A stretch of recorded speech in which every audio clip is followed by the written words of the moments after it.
Em dezembro de 2025, vem agora à tona então, saiu na semana passada, a Casa Branca tomou uma linha a respeito da América Latina nessa nova gestão Trump. Foi publicada a Estratégia de Segurança Nacional para 2025 do governo americano, é um documento que é publicado todo ano.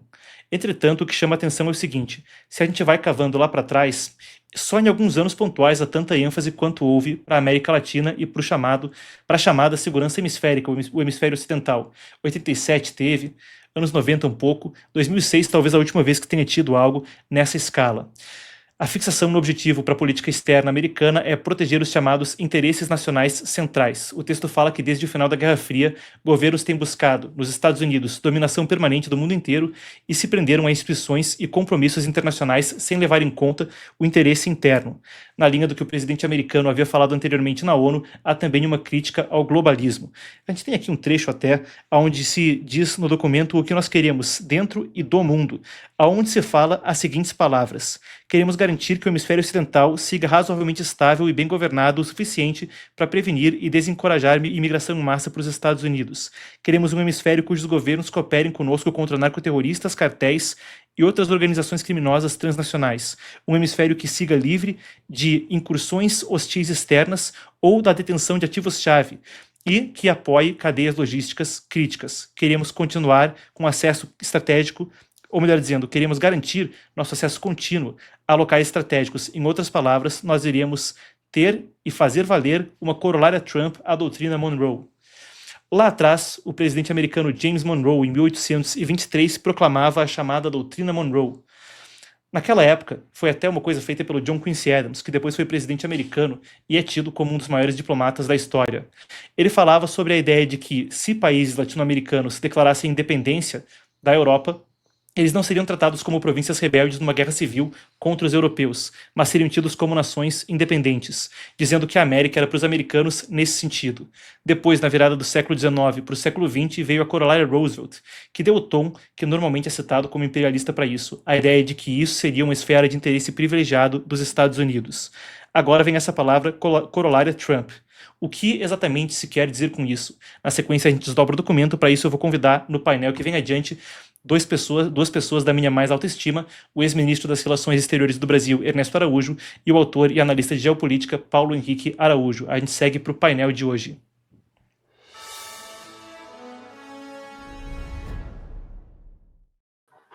Que alegria estar com vocês, então. Ernesto, PH, uma ótima noite, uma ótima tarde aí para vocês. Para o Ernesto ainda é cedo aí, né? Tá na Costa Leste, 3h20 da tarde. Bom, eu sei que a gente tem acompanhado, e eu sei que o PH cobriu também no final de semana, o diálogo a respeito do documento de segurança nacional dos Estados Unidos, falando sobre uma corolária Trump, se referenciando aí a doutrina Monroe no século passado. Então aí, com a devida vênia, a gente vai começar com o ministro PH. Ernesto, sua reação, então, à nova estratégia de segurança nacional publicada pelos Estados Unidos. Muito bom, Marcos. Antes de tudo, muito bom estar com você aqui, com o Paulo Henrique. Muita alegria.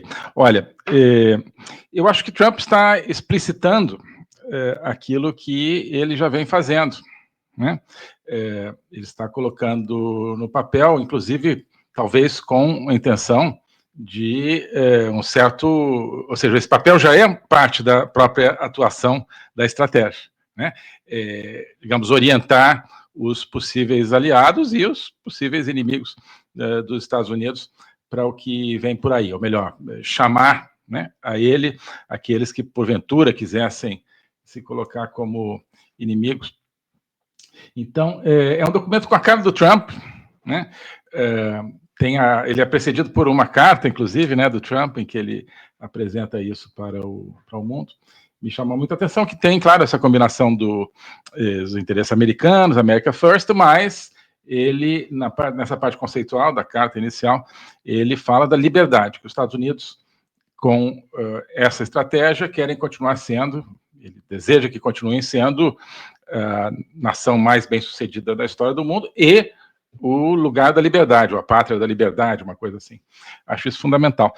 E tudo mais, de certa forma, decorre, né? Eu acho que desse princípio de liberdade decorre a atitude que chama atenção, né, para a Europa e para a América Latina, hemisfério ocidental. Para a Europa, uma política de segurança que não é prioritariamente militar, é segurança cultural, digamos assim, né? Ele está se colocando na guerra cultural contra as políticas woke que destroem o poder de um aliado fundamental, que é a Europa. Em relação à América Latina, ele basicamente então coloca a questão de ser um espaço onde os Estados Unidos tem que ter uma atuação especial. Aqui então ele vai enfatizar a questão das drogas, mas também de uma maneira muito iconoclasta. Esse documento todo ele é iconoclasta. E em relação à América Latina, ele... Na verdade, não é América Latina, né? É Hemisfério Ocidental, como você chamou a atenção. Então, são coisas diferentes, porque se os Estados Unidos falassem assim, olha, política para a América Latina, está colocando a América Latina fora.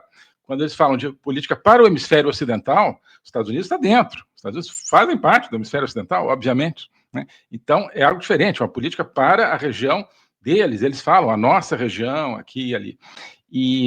E aqui, me parece que a questão mais iconoclasta é dizer que pretende trabalhar com, até tenho aqui anotado, reward and encourage, né? Premiar e encorajar governos da região, partidos políticos e movimentos. Então, ao falar de governos, partidos políticos e movimentos, ele está entrando dentro da seara política interna de cada país. Então, a estratégia de segurança americana vai trabalhar não só com governos, vai trabalhar com partidos, correntes políticas, entende-se, aqueles que não estão no governo, e isso é absolutamente decisivo, me parece, na criação de uma nova presença, de um novo tipo de atitude americana frente à América Latina. Paulo, suas primeiras impressões sobre o documento? Sem som, acho. Paulo, você está sem som. Agora voltou. Primeiramente, uma boa tarde a toda a audiência da Epoch Times. Marcos, sempre um prazer, obrigado pelo convite. Um prazer enorme estar aqui com o ministro Ernesto Araújo também. Olha, Marcos, tem diversos pontos, eu vejo pontos positivos, vejo pontos preocupantes também nesse documento. Positivo, a questão da América Latina, os Estados Unidos da América, eles não tinham um plano, né, regional, um plano geopolítico para a América Latina, de fato, desde Ronald Reagan, mas isso começou a ser abandonado já no início da Guerra Fria, sobretudo ali após 1949. Então nós começamos a ver, como o ministro bem enfatizou, a questão, né, da América Latina estar em voga. Nós tivemos, inclusive, uma declaração nas últimas horas do secretário de Estado, Marco Rubio, falando que se o interesse dos Estados Unidos é ser grande novamente, essa questão do America First e também do hemisfério ocidental, nada mais correto do que a primazia dos Estados Unidos ser o continente americano como um todo. América do Norte, Central e do Sul. Outro ponto positivo que eu vi no documento foi quanto à questão do Pacífico e Sudeste Asiático também. Ali tem alguns pontos que são importantes, tanto para a questão de fechar os olhos um pouco, talvez, para as quebras dos acordos de retenção militar que o Japão tenha e a Coreia do Sul, mas que permitirão que esses países se fortaleçam militarmente e também ajudem na questão que envolve Taiwan. E foi reforçada a questão da defesa de Taiwan também. Isso foi um outro ponto importante no documento e que visa diretamente a China e a Coreia do Norte, mas sobretudo a China. Agora, quanto à Europa, é aqui que eu vejo um ponto preocupante, porque nós sabemos que a Europa está enfrentando vários problemas internos, existe um grande choque cultural, sobretudo mesmo, e até civilizacional dentro da Europa. E é preciso analisar a Europa sobre dois aspectos. Tem uma visão muito profunda sobre isso. Nós precisamos analisar a Europa, de fato, a Europa profunda, de cada um dos povos, nações, mesmo com algumas fronteiras artificiais que nós temos dentro da Europa. E outra questão é a União Europeia. Então, nós estamos vendo que, inclusive, a questão da perseguição às Big Techs entrou nesse cenário, nesse jogo, e a Europa está ficando um pouco a Deus dará, mas, ao mesmo tempo que nós estamos assistindo um crescimento de busca de raízes europeias e que países estão fazendo movimentos para acabar com a substituição civilizacional, até mesmo dentro da Alemanha. O Friedrich Merz, ele sobe ao cargo de chanceler alemão, ou que seria o mesmo que o primeiro-ministro, o chefe de governo, com essa campanha muito forte. Estamos assistindo isso em outros países e o enfraquecimento da União Europeia. Só que o poder da União Europeia foi construído ao longo de 60, 70 anos, essa versão mais, vamos colocar assim, volumosa, né, com definições estatais a partir ali de 1993. Então também não é um processo tão simples de você tirar isso do caminho. E qual que é o ponto de preocupação? Isso está sendo posto, a Europa está meio que sendo posta de lado em um momento de muita tensão militar, onde os países europeus estão numa corrida para um conflito bélico com a Rússia, que, na visão de diversos chefes de Estado europeus e também analistas de geopolítica e de relações internacionais, tende a ser inevitável até o fim dessa década. Então, gera preocupação a questão europeia, porque eu acredito que, por mais que, do ponto de vista ideológico, do ponto de vista civilizacional, o que o documento demonstra ali sobre a Europa está correto, eu concordo até do ponto de vista ali, né, intelectual que tem no documento, mas existe uma questão humanitária, existe uma questão de povos, nações e de um monstro estatal chamado União Europeia que não representa o povo europeu de fato.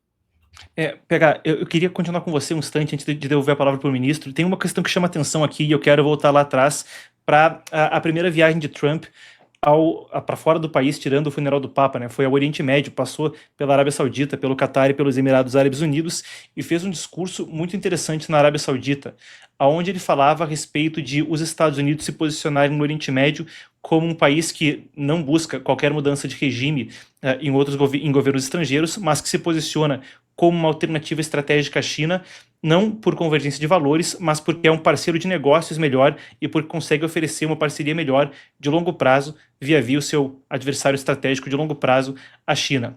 Nesse sentido, o documento também parece falar a respeito disso, que a posição dos Estados Unidos claro, a questão de valores e de liberdade é mencionada, mas mais do que isso, o governo americano diz querer se posicionar como um parceiro comercial melhor e um parceiro estratégico melhor do que outras potências, claro, a China sendo a principal. Sua avaliação a respeito desse ponto? Olha, eu concordo, né, plenamente ali com essa questão que você está colocando. Eu acho que isso está simbolizado na própria visita, né, Marcos? Porque existem duas grandes forças gravitacionais geopolíticas no mundo hoje. Uma é a China, a outra são os Estados Unidos da América. E, indubitavelmente, qualquer nação do mundo vai, por mais que ela tente navegar numa espécie de centralismo, ela vai estar mais propensa a essa força gravitacional americana ou a chinesa. E qual que é a diferença entre os dois países aqui? A China, eles sempre vão trabalhar com o poder estatal e projetar o poder estatal em uma indústria semi-independente, ou seja, a China, o Partido Comunista Chinês, ele vai chegar como um grande parceiro de governos com a política de endividamento. E isso auxilia muito, principalmente em países pobres, né? Já os Estados Unidos, eles trabalham com a força da sua iniciativa privada. E é aqui que eu lembro da visita. O Donald Trump fez algo sem precedentes ali, que demonstra a estratégia de soft power americano. Ele colocou no Air Force One os principais CEOs e diretores das maiores empresas dos Estados Unidos. Grupo Citi, do Citi, né, da bandeira de cartão, Apple, Microsoft, Google, as Big Techs, as empresas financeiras, as indústrias, fabricantes de aviões, e todos esses grandes CEOs fizeram uma fila indiana e foram sendo apresentados ao príncipe saudita um por um ali por Donald Trump, e falando: o grande poderio industrial e financeiro, tecnológico do mundo está à sua disposição se você vir comigo. Ele não ofereceu empréstimos para a Arábia Saudita, até porque não precisa, não ofereceu ali investimento em infraestrutura, ele colocou à disposição o que há de melhor no mundo do ponto de vista financeiro, econômico em si, do ponto de vista de produção e do ponto de vista de tecnologia. O que é uma arma de soft power, assim, que a gente pode classificar como uma bomba nuclear tática. Interessantíssimo. Até sobre esse ponto de China, eu quero dar a palavra para o ministro, porque tem uma questão interessantíssima aqui quando se começa a falar a respeito de China no documento.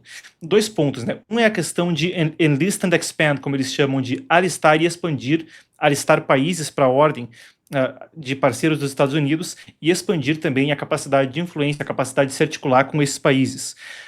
Por outro ponto, fala, de certa forma, a respeito de isolar a China. No seguinte sentido, aqui lendo o documento, o presidente Trump sozinho reverteu mais de 3 décadas de presunções americanas erradas a respeito da China. Nominalmente, de que ao abrir nossos mercados à China, encorajando os negócios americanos a investir no país e terceirizando nossa manufatura para a China, facilitaríamos a China na chamada regra internacional baseada em ordens. Isso não aconteceu. A China ficou rica e poderosa e usou a sua riqueza e poder para vantagem considerável. As elites americanas, por 4 governos sucessivos de ambos os partidos, ou eram willing enablers, é a palavra utilizada, que é alguém que potencializa por vontade própria a estratégia da China, ou o faziam em negação, então, potencializando isso. E fala a respeito também de estratégias para manter os Estados Unidos como a principal potência de soft power.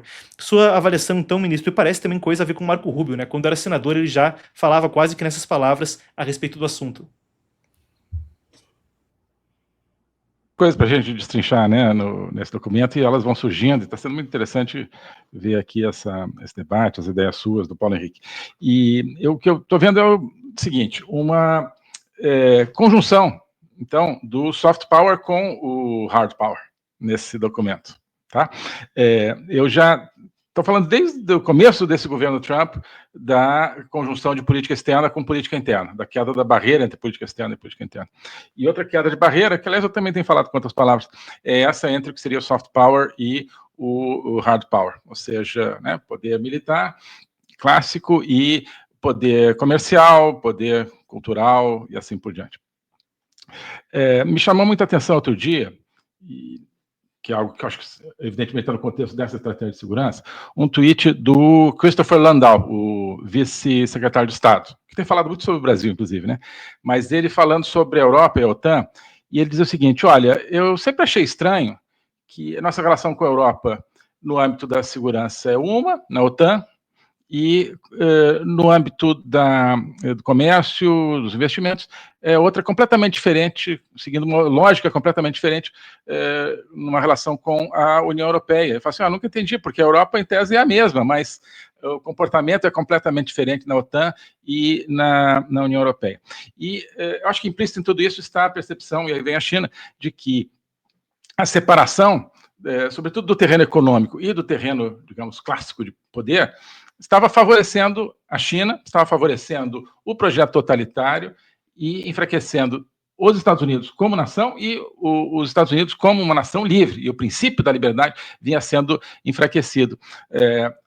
A partir daquela tese que a gente vê muito no Brasil, com a expressão de que a China só quer fazer negócios, então as pessoas, digamos, abstraem todo o demais e vão então só fazer negócios, e isso acaba criando um poder totalitário para a China em todos os ramos, porque a China faz uma coordenação da sua ação em todas as avenidas de poder. Ela não separa como os Estados Unidos vinham separando. Agora os Estados Unidos juntaram essas 2 dimensões. Então, eu acho que esse documento ele consolida o seguinte, os Estados Unidos não vão mais deixar o comércio, a economia, os investimentos internacionais correrem desembestados, né, sem digamos, uma coordenação política disso, certo?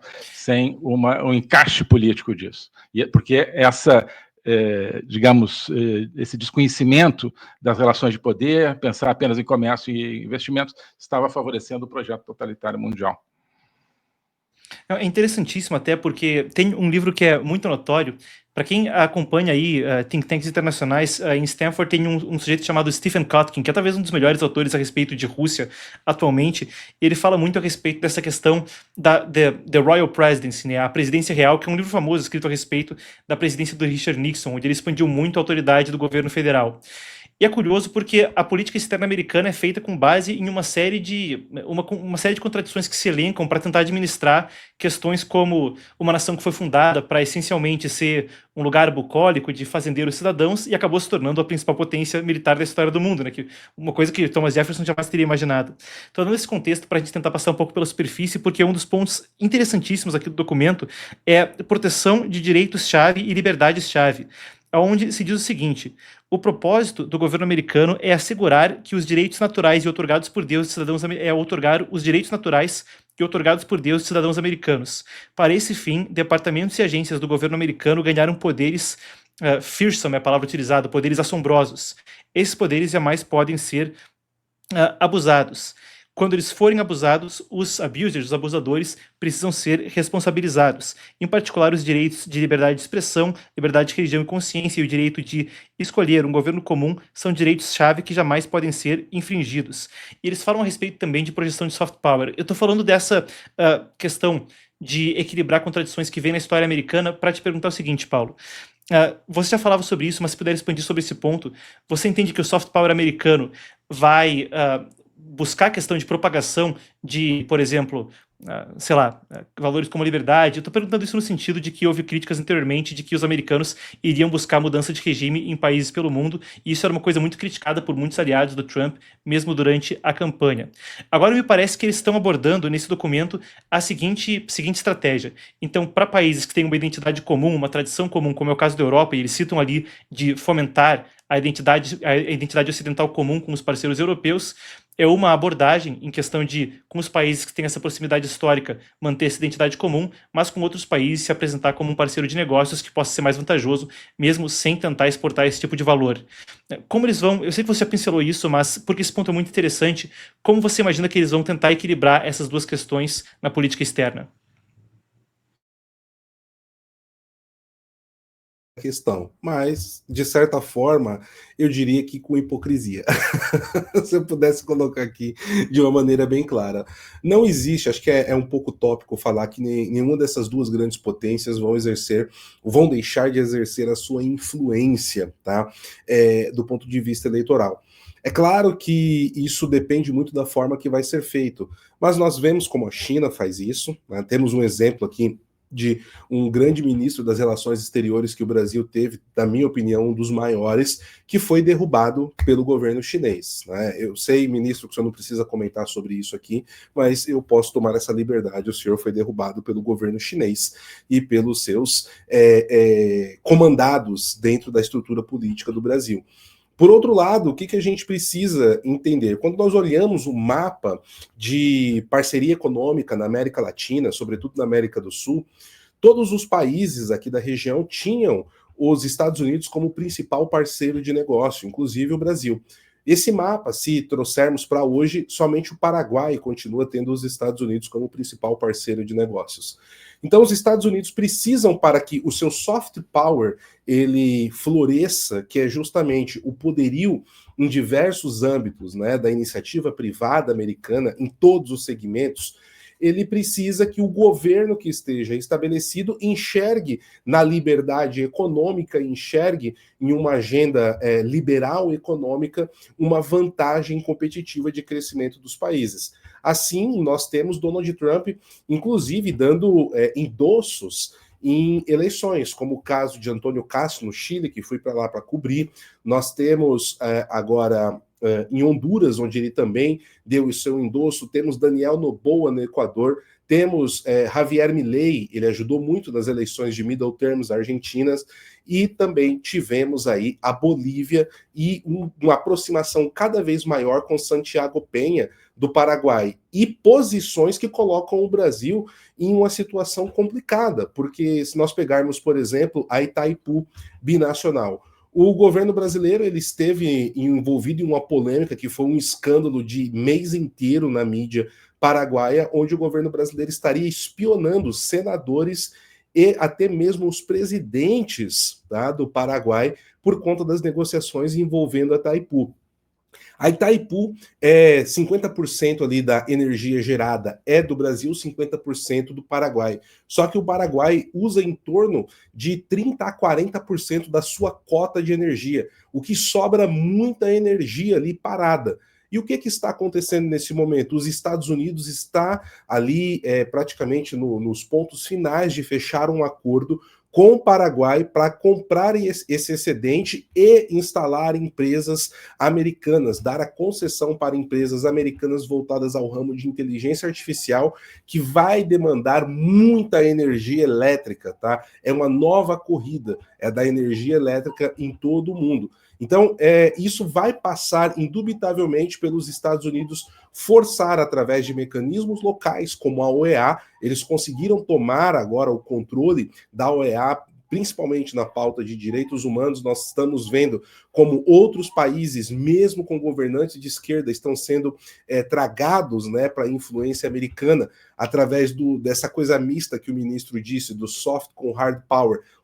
Nós temos 3 grandes exemplos, né? Trinidad e Tobago, a República Dominicana, que é uma espécie de centro de lavagem de dinheiro do Foro de São Paulo, foi tragada, até fechou as portas para o Maduro, e sobretudo o Panamá, né? Só que aí tem um ponto que as pessoas, por isso que eu disse da hipocrisia, que a gente tem que olhar, a geopolítica não é linear e tem que ter uma atenção quanto a isso. Pouco se fala-se muito dos globalistas e etc.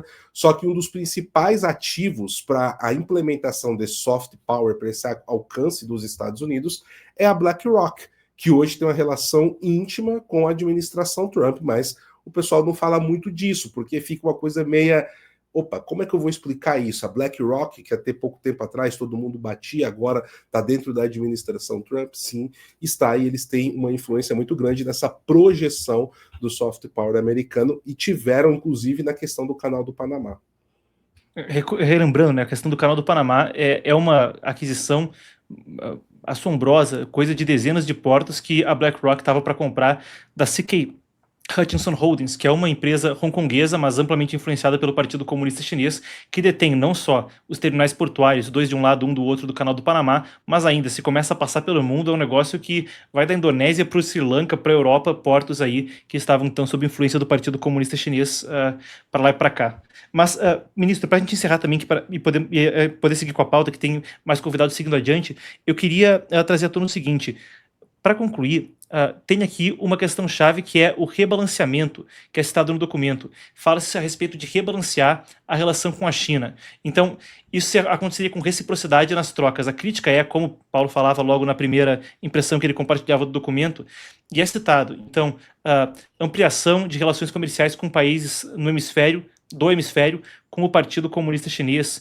e uma dominação da cadeia manufatureira pelo Partido Comunista Chinês. Isso teria que ser rebalanceado com relações recíprocas. Então, o documento diz que as exportações chinesas para países de baixa renda dobraram entre 2020 e 2024, e que parte dos produtos chega dos Estados Unidos por meio de fábricas em países terceiros, então, o que torna a cadeia de suprimentos não confiável e também coloca o hemisfério numa posição de risco para os Estados Unidos.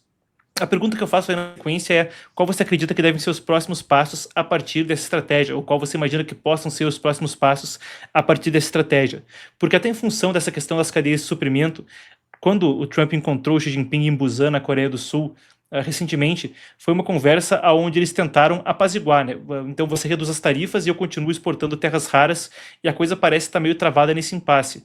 Numa situação onde quem conseguir baixar o risco primeiro com o outro, se os Estados Unidos, por exemplo, conseguirem outras fontes de terras raras, ou a China, outros compradores para o mercado em massa, para a sobreprodução de manufatura que eles fazem, aí sim começa a gerar mais atrito na relação. Mas por enquanto parece que existem travas para que qualquer um possa tomar uma medida mais drástica quanto ao outro. O que você imagina que possa acontecer na sequência nesse negócio de rebalancear, e na sua avaliação, isso teria a ver com também gerar capacidade de ser mais antagônico à China do que se é agora, com o risco das terras raras e dos mercados exportadores? Essa é uma questão central. Eu acho que, de toda forma, pela primeira vez em 40 anos, pelo menos, os Estados Unidos assumiram a iniciativa frente ao seu principal parceiro, perdão, ao seu principal adversário estratégico. É uma iniciativa que eles tiveram com Reagan, frente à União Soviética, nos anos 80, e agora tinham abandonado. A China tinha todas as iniciativas desde o ano 2000 em relação aos Estados Unidos, ou até antes, e agora, pela primeira vez, os Estados Unidos é que diz para onde vai. E a China está lá esperando. Qual vai ser o próximo movimento dos Estados Unidos? A China perdeu completamente a capacidade de iniciativa no mundo todo. Ela está esperando o próximo movimento dos Estados Unidos. E eu acho que o objetivo do Trump é enfraquecer a economia chinesa e reforçar a economia americana. Isso parte, inclusive, de coisas que não são diretamente ligadas à relação, mas a política energética do Trump, de voltar a ter energia barata, basicamente energia fóssil. Para isso ele está detonando, que eu acho que é muito bom, a questão do clima, né? Porque está baseada numa série de problemas aí. Mas, enfim, agora, na relação direta, Trump não declarou guerra, a China nem vai declarar. O que ele está fazendo? Deixando os investidores na incerteza de se podem ou não investir na China, se vale a pena ou não investir na China. E as pessoas estão falando, não vale a pena porque eu não sei, hoje o Trump baixou a tarifa, amanhã ele vai aumentar, mudou as condições aqui ou ali, isso cria um reinvestimento nos Estados Unidos e em alguns outros países. O Brasil poderia estar se beneficiando disso, não está no momento, mas poderia se beneficiar. Então, de certa forma, é sempre complicado comparar, mas o Trump ele lançou uma espécie de guerra nas estrelas, como o Reagan, né? Como é que o Reagan, isso resumindo muito, né, essa questão da Guerra Fria, mas na interpretação mais corrente, falou, olha, eu vou colocar a questão chave, que é a questão, né, da segurança nuclear, com um custo que a União Soviética não vai poder pagar. Mutatis mutandis, a gente pode ver uma semelhança. Ele está dizendo, olha, eu vou criar um custo tão grande para, digamos, um custo de risco para as pessoas continuarem preferindo a China como parceiro, que as pessoas vão deixar de preferir a China como parceiro. E é isso que vai mudar o jogo, né? Agora, para isso ele precisa do quê? É o que ele está fazendo, que a gente falou aqui, integrar, né, a dimensão comercial de investimentos numa grande dimensão estratégica, onde entre também a dimensão civilizacional, cultural, soft power, a dimensão das big tech, né? Ele está reformatando, então, todo o panorama das big tech, ele está trazendo para essa estratégia as companhias americanas, porque essa era outra grande vantagem que a China tinha. O Partido Comunista Chinês controla suas empresas, normalmente o governo americano não controla as suas empresas, então o Trump está trazendo essas empresas para a sua estratégia, né? Mas, então, próximos passos, eu acho que é criar incerteza, né, em relação à China, né, e forçar a Europa a se armar para se defender da Rússia, e combater os cartéis na América Latina com todas as consequências políticas desse combate. Isso é o que eu vejo como as 3 frentes. Bom, perfeito. Então, a gente ouviu Paulo Henrique Araújo, autor do best-seller O Mínimo sobre o Foro de São Paulo e Outras Obras, e o ex-ministro das Relações Exteriores do Brasil, Ernesto Araújo. Foi como sempre um prazer estar com vocês, e lembrando, eles dois têm trabalhos amplos aí, com autoria de livro, academia, educação. Confira o canal PH Vox, confira também o canal do ex-ministro Ernesto Araújo. Eu vou deixar os links no comentário em destaque para quem estiver assistindo posteriormente aí embaixo. A gente segue com a pauta na sequência, falando também a respeito de prisão de opositores na Venezuela. PH, ministro, muito obrigado. Obrigado, uma boa tarde. Boa noite, muito obrigado a todos.